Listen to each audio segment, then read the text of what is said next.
Hey everyone, welcome back. I'm Michael, and we're going to be getting right back into some more Reddit stories. If you enjoy the video, make sure to leave a like and subscribe. Now, without further ado, let's begin. This story was posted by a user named Done and Pissed Off in the True Off My Chest subreddit. The post is titled, "My sister is pissed off that I stopped seeing our mom because she's being disgusting and creepy. I need to talk about this, but I do not know how to start, other than to say my dad is not an angel either. However, when it comes to his kids, he at least made an attempt to be there for us. My mother has a mental health diagnosis that she uses as an excuse for her behavior, but she refused to seek any form of treatment. Growing up, my sister and I would either come home to a dead silent house with our mother curled up in bed or on the couch, too depressed to move, or we would find her deep cleaning the house to music so loud we could hear it from our bus stops. Sadly, we looked forward to the depressed moods because she also became extremely verbally abusive and at times even physically abusive, though never to extremes. She would constantly accuse my father of cheating and refuse to even sleep in the same room as him.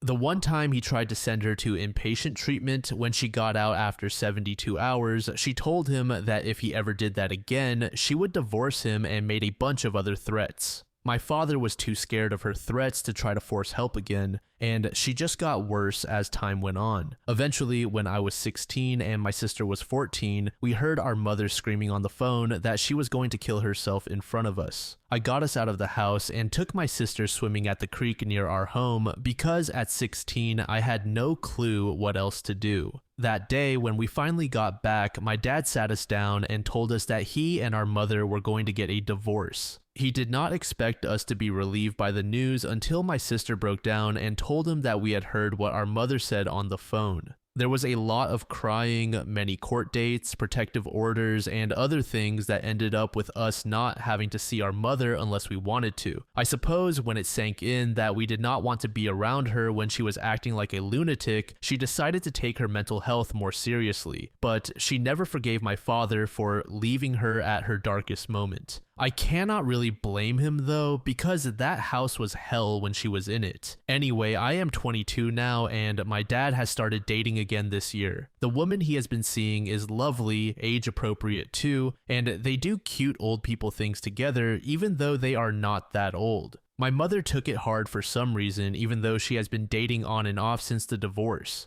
She has said everything from how he left her for a cow to claiming that she always knew he had been cheating on her and that this was the proof. It got to the point where we had an argument that unfortunately got a little heated and ended with me saying something like, "You're divorced, get over it. How are you not embarrassed?" And something about lacking pride. I ended up apologizing for all of it because even if I think I was right, and I do, it was a pretty cruel thing to say. Less than a month after that argument, she started showing off her new boyfriend who happens to be closer to my sister's age than hers. I am well aware this relationship is meant to be a middle finger to my dad, but I cannot help it. It is gross. It is really gross. This guy is younger than me and is playing house with my mid-50s mother. It is weird, predatory, and gross, but he is a legal adult, and there is really nothing I can do about it. Anything I could say to my mother would turn into a game of, so it is okay for your dad to date, but not me, as if dating is the thing that is appalling about it. Part of me thinks he is only with her because she got the house in the divorce and is doing fairly well for our area, financially speaking. The rest of me thinks she has groomed this guy, so I have pretty much just stopped communicating. I never give a real explanation for why I cannot come over or talk on the phone, just that I am really busy at work. My sister came over Monday and said that our mom really misses me, and that she hopes I can come around this weekend because she is planning to make my old favorite for dinner on Saturday. I'm not sure what that means unless she is talking about a cold slice of pizza that I had to sneak for my sister and me while she was not looking, but whatever.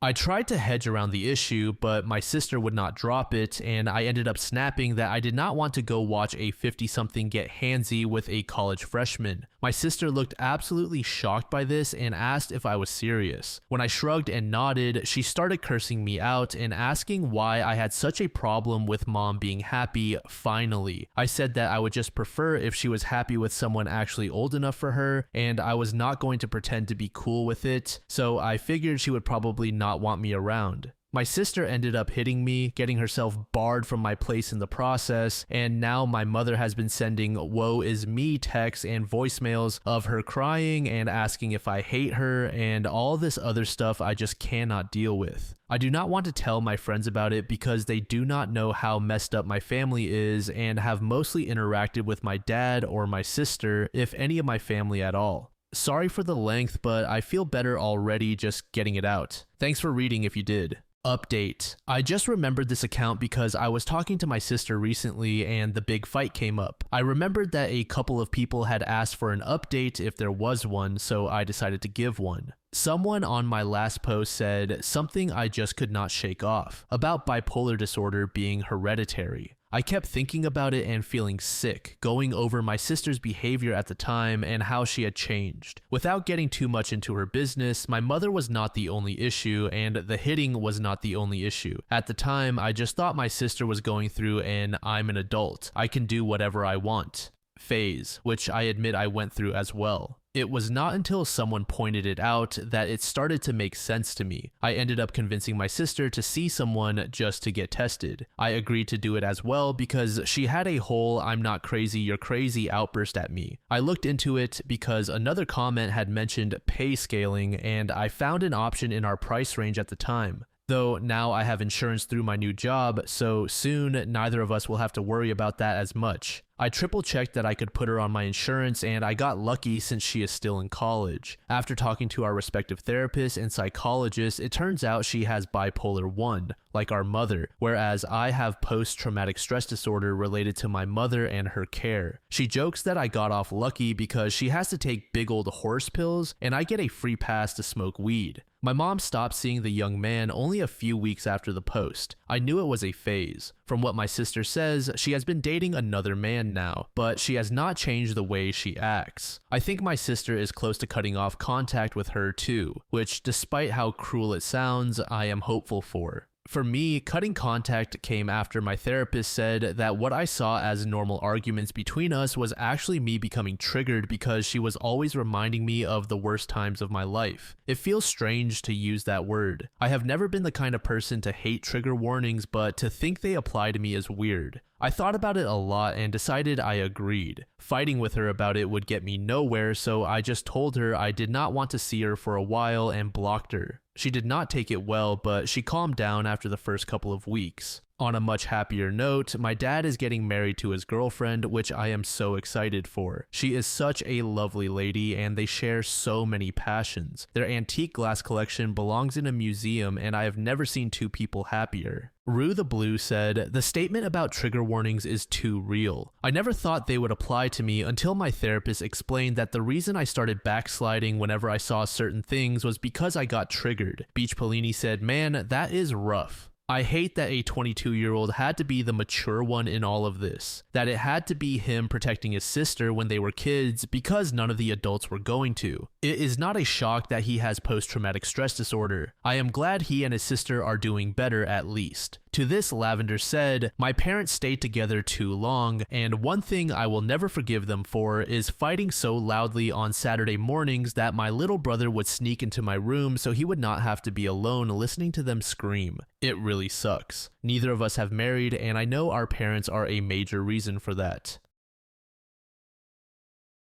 This second post was made in the relationship subreddit by a user named Dead Acre. The post is titled, "Husband has a new chosen family he prioritizes and sees every week. I'm jealous and frustrated. My husband, John, and I are in our mid-30s and have been together for 8 years. We have been through a lot of major life stressors which have strained our marriage, but we have worked hard in 2 years of marriage counseling to rebuild. I am now 8 months pregnant. I am feeling vulnerable, huge, hormonal, and tired. I am the primary earner and the workload has been heavy on top of preparing for the baby. I am normally a very rational, independent, and somewhat unemotional person. I have never been jealous before. However, my husband has a new female friend, Pam, and I am now feeling jealous and possessive. Even I find it strange. Pam is in her mid-20s, white, has my husband's preferred physical features, is bubbly and spontaneous, is in an open relationship, and shares the same hobbies as my husband. I have my own qualities, but I am pretty much the opposite. John met Pam and liked her immediately. I remember him coming home and telling me how cool she was and that he had been invited to a hobby event she hosts with her partners. He has been attending that every other weekend for a year. A few months later, he also wanted me to get to know Pam, so we started having her and her partner Kevin over with some of our other friends on the in-between weekends, so my husband sees them every weekend. To be fair, Pam and Kevin have been really nice and are good friends to John, but there are things I have noticed. Pam always sits next to John. She and John casually say "love you" to each other in the group. John is very protective of Pam and he remembers things she likes and buys her gifts.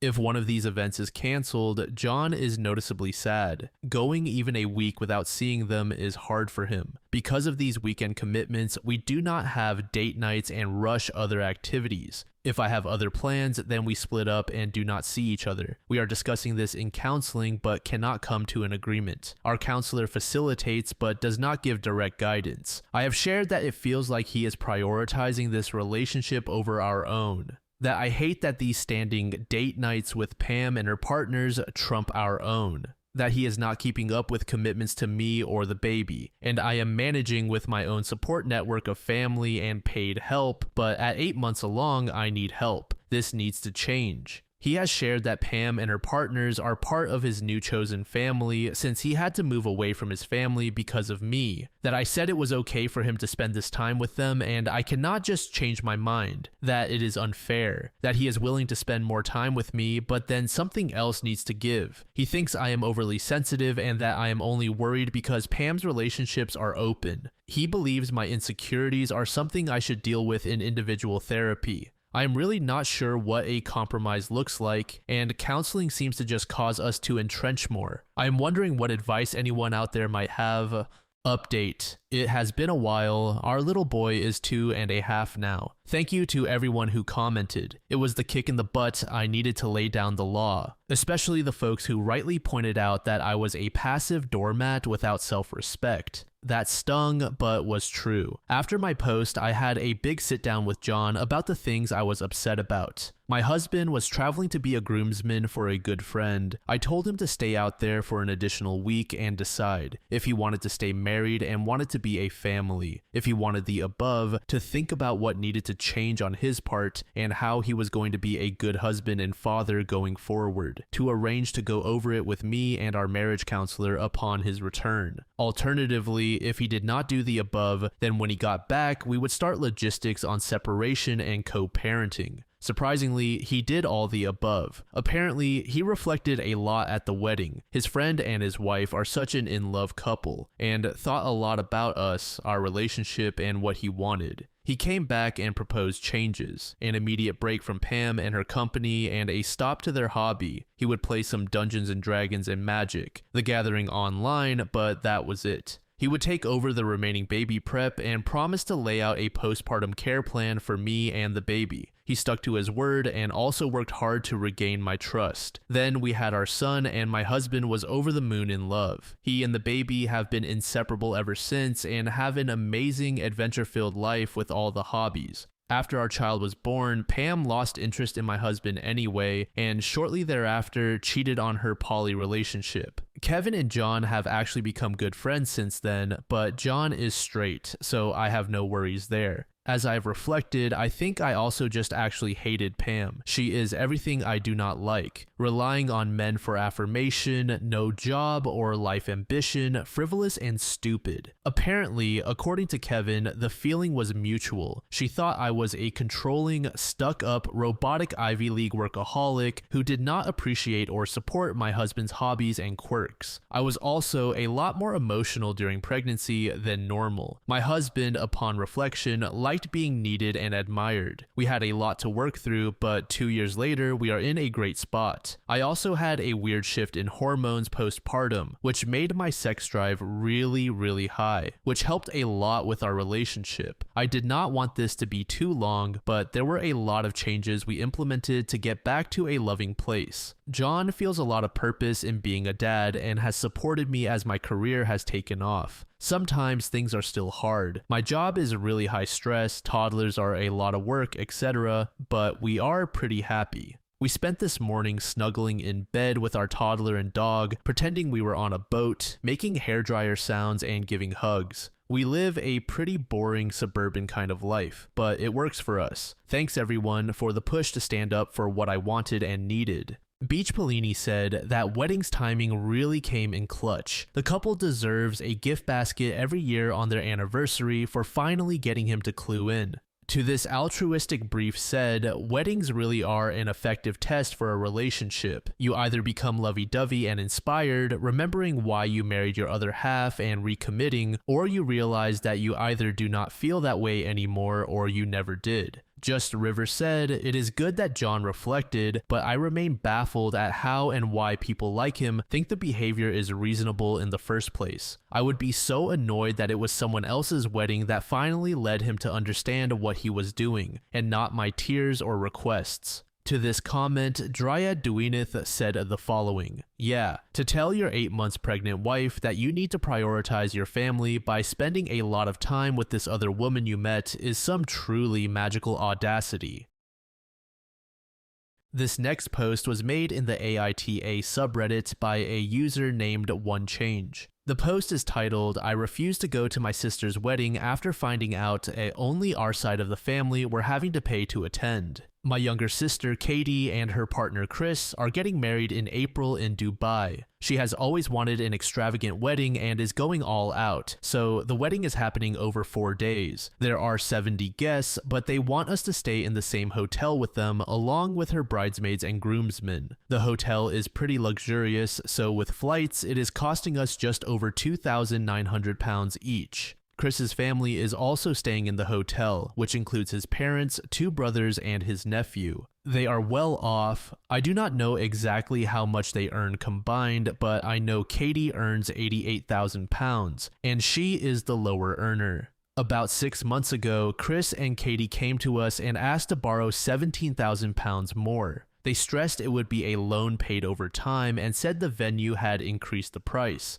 Dubai law was different and so on. They said they had to pay this money or they would lose everything. We believed them and I offered to loan £7,000 and my parents offered the other £10,000. Long story short, I have since found out through someone else that the £17,000 was not for the venue. It was for Chris's family to fly over there. They saw how much it was going to cost, did not want to pay, and refused to go. I asked Katie and she confirmed this. My first question was, if they were paying for his parents, why not pay for ours? Her answer was, because they can afford it. She got very defensive and said this was the fairest way she could think of doing it. It is hard enough planning a wedding, etc. But when I asked if she genuinely thought this was the fairest way to do it, why did she lie about what the £17,000 was for and say it was a venue issue? She could not answer. My parents are aware and very disappointed they lied, but have said they are still attending. I have backed out. To me, it feels like my parents are being taken advantage of, and if they could not afford to pay for both our parents and Chris's parents, brothers and nephew, then they should not have just paid for the 4 parents or no one at all. They especially should not have lied about it. Katie and Chris keep calling and asking me to attend, saying I am making them feel bad and ruining their day. But the whole thing just feels icky to me. I am genuinely an open book, so be brutal. Am I being an AH here? Should I just suck it up and go? Edit crumbs? That is a lot of comments. Thanks so much, everyone. Just wanted to answer a couple of questions and comments that have come up a lot. Regarding the repayment, my husband's brother is a solicitor and he kindly drew up a contract and repayment plan for both myself and my parents, so the money will be paid off within 12 months of the wedding. If they do not stick to this, I have access to a free solicitor. I hope it would not come to that, but that is why I have the papers for the worst case scenario. Asking for the £7,000 back, I might be a soft touch, but asking for this back feels like a step too far. I am mad as hell, but not enough to actively try to ruin their wedding a few weeks before, which it feels like that would be doing. But give me a few more days to stew. Edit 2. Thanks again for all the feedback, everyone. Just another quick FYI, a few people have asked about Chris's family or seem to have the impression they are well off. I'm obviously not privy to their financial situation, but from the limited amount I do know from what Katie has said, Chris and his family grew up very poor. Before all this, I always thought Chris was a lovely guy, but I had caught him in the odd but harmless white lie. I get the impression he is embarrassed or resentful of his upbringing given their lack of money, and this is how he now values his own self-worth, by how much money he has. My guess is when his family said they could not go, he panicked and worried that people would ask why they were not there, and he would either have to say they could not afford it or he could not afford to pay for them. His past trauma and experience are not for me to judge, but if that were the case, it just makes me more mad that they both did not plan ahead and talk to friends and family about what they could afford before booking Dubai. If it was such a deal breaker for his family to be there, they should have factored in the cost of paying for all parents to attend instead of thrusting a £3,000 per person bill at them and expecting them to show up. Update. I had a lot of messages at the time of posting asking for an update on what I decided to do, so I wanted to check in. In short, I did not end up going to the wedding. Katie and Chris basically harassed me constantly until a few days before they were due to fly out. I received a belligerent voicemail from Katie saying that if I did not go, I was no longer her sister, I was embarrassing myself and her and Chris, I was a horrible person, and most shockingly, if I did not go, then she and Chris would not be paying me or my parents back for the money we loaned, trying to blackmail me. She said it would be a gift that I faked the contract and that I would have to take her to court. She was clearly drunk at the time. The voicemail was left on the night she was having her at-home hen do, which I obviously did not attend, but it was so far beyond anything I thought she was capable of. I ended up sharing it with my parents, and they also reluctantly pulled out of attending. I heard through friends and family attending the wedding that she and Chris were telling everyone I had alienated her from her family and told lies to our parents, that we gifted money and expected them to pay for us, and so on. They made the decision to uninvite me and my husband. Other more insulting things were said that I do not particularly want to go into.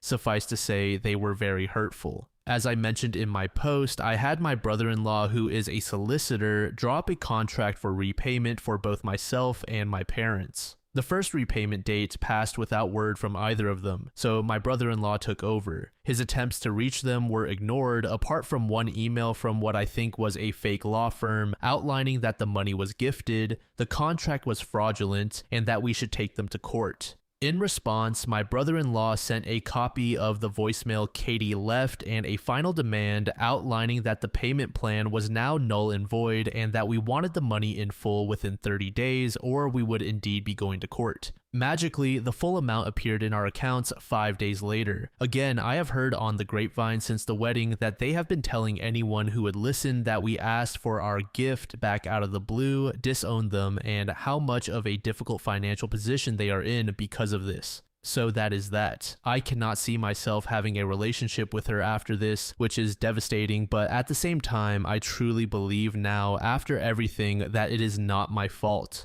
Thanks again to everyone who gave advice. I hope this update is enough for everyone who asked for one.